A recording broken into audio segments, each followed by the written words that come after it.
Ever feel restless at night? Here is a powerful prayer to help you feel divine peace.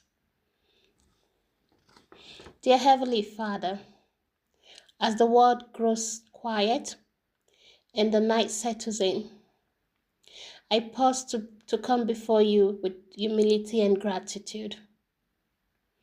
Thank you for guiding me through the day,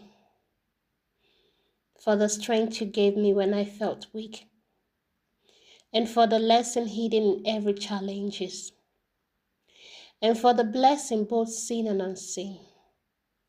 I acknowledge your hands where we need. Tonight I choose to let go. I release every worry that weighs on my heart, every fear that clouds my thoughts, and every hidden burden that I'm never meant to carry alone. As I sleep, Lord, please surround me with your protection. Cover me and my loved ones with your grace, and allow me to rest without fear, knowing tomorrow is safely held in your hands, Lord. I surrender the night to you completely.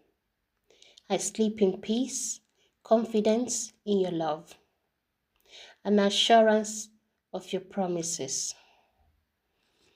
In the most holy name, I pray. Amen.